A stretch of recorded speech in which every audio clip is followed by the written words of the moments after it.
Welkom terug. Ongeveer 40% van eerstejaarsstudente voltooi nooit hulle kursusse nie. Word kinders op laerskool en hoërskool goed genoeg voorberei?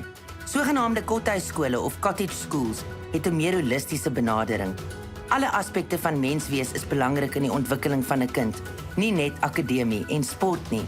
Free Choice Learning Centre in Witrifuur in Mpumalanga glo selfgerigte leer in Engels, self-directed education, is die oplossing.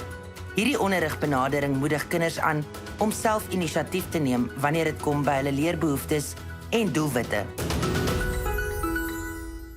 Free Choice is a wonderful little progressive school in White River in the Lowveld. And we started with 18 children. And we're now on 40. And we're able to now peak at 50. We'd like to go up to 50 because we want to keep it small and simple and very child-centered. I was in mainstream education for quite a long time, about 30 years. Something that I learned when I was still studying to become a teacher. And it was a word called Gestalt, which means developing children holistically. And I was so excited to get into teaching because that's what I can do. We can develop children in every way. And then I was kind of really disappointed when I got into this, the mainstream schooling system because there was too much focus on academics purely. And obviously there was quite a bit of sport as well.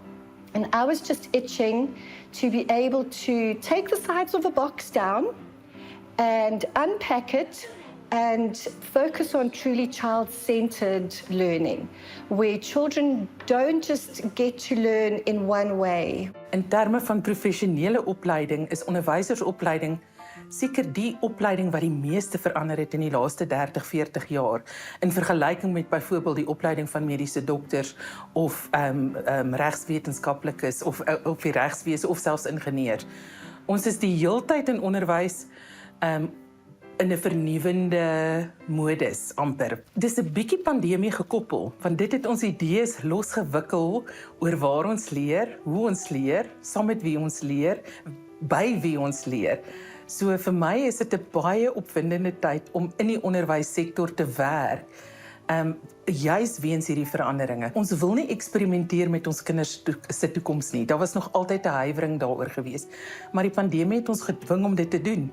Ons moes dink aan nuwe maniere van leer en om toegang te gee tot verskillende curriculums oor die hele wêreld heen, want ons het almal saam tot stilstand gekom. Self-directed education, it is a system that works exceptionally well in many countries. If I think of a country like Finland, that is known for its education policies and the way that it views it.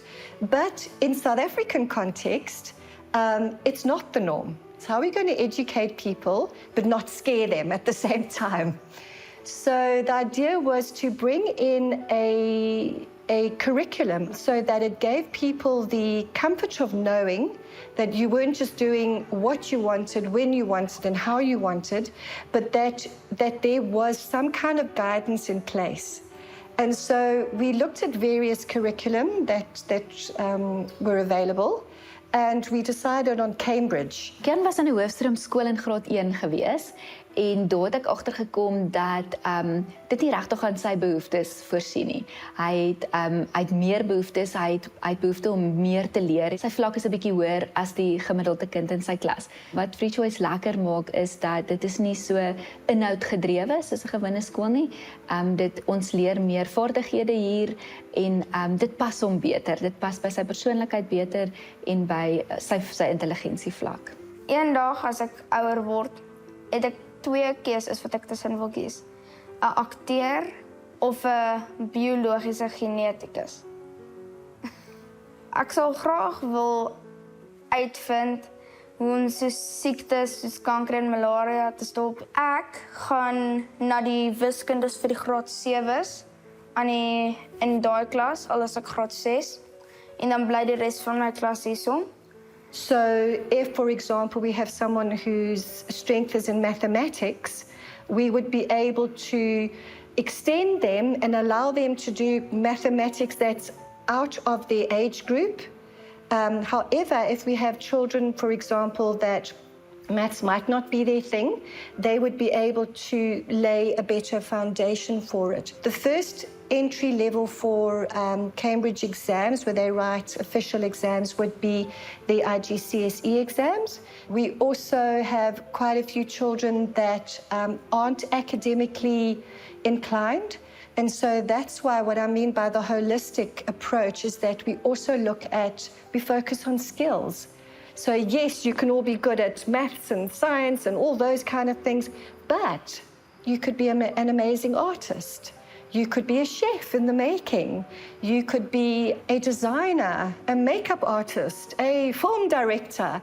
Die juffrouens het nie baie geduld gehad in die skool wat ek was nie. En ons het 'n AOP-sessie gehad. Dis nou een van my baie swakpunte, sport. So, dan het hulle altyd my so geterg oor dat ek niks kon regkry nie. Natuurlik is dit lekker om in 'n sosiale omgewing te wees, maar as jy in 'n groot omgewing is waar jy uitvoel of jy nie tuis voel nie, dan ontwikkel jy in elk geval nie enige sosiale vaardighede nie, want meestal is jy besig om jouself te onttrek uit 'n groot omgewing. Waar in 'n kleiner omgewing kry kinders wat baie keer ook stil en skaam is of introverte is, tog ook 'n kans om 'n bietjie sosiaal te verkeer, omdat hulle net bietjie veiliger voel in 'n kleiner groep. Geen maar wil jou kind moet geboelie word nie. As mense instink is net kry jou kind uit daai omgewing uit. So dis daai fyn balans van waar moet jy die vaardighede aanleer om hiermee te deel en wanneer is dit nie meer 'n goeie ondersteunende omgewing nie. Dit sny maar aan by funksionering binne in die breër samelewing wat redelik kompleks is en wat meer kompleks raak soos wat die tyd aangaan. So daar's sekere dinge wat miskien nie noodwendig die lekkerste kant van die lewe is nie, wat in 'n skool geleer kan word, hoe om probleme op te los, hoe om dit te hanteer as daar iemand is wat nie van jou hou nie. Hoe funksioneer jy en hoe hanteer jy daai sosiale situasie? So ek sal huiwerig wees om te sê dat daar eintlik enigiets is wat net op een plek geleer kan word, maar ek dink die gemeenskapheid in 'n skool is 'n baie waardevolle deel van wat kinders leer vandag. We all grew up with schooling the way that most schooling is done now. I grew up like that. And so a lot of people found that shift and couldn't understand the foreign concept of how do you become self-directed. The ultimate goal is that we all want our children to be self-directed so that when they do go off into our wonderful wide world, that they are able to direct themselves.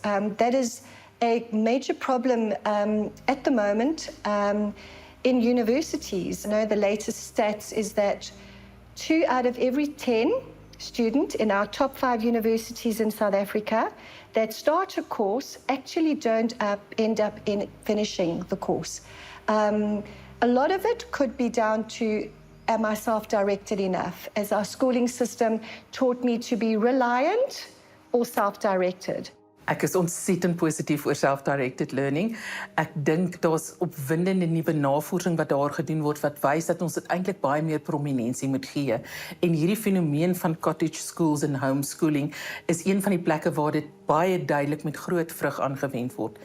Iets wat ek daarvoor sal wil nog 'n verbreding wil sien van hoe ons dit sien, is dat dit lewenslank is. Dat ons nie net self-directed learning het terwyl ons kinders is nie, maar ook in ons volwasse lewe. En dis iets wat jy byvoorbeeld in die Europese konteks sien, dat iemand vir hulle self oor 'n onderwerp sal leer, sonder dat dit noodwendig in die formele onderwyssektor sal plaasvind.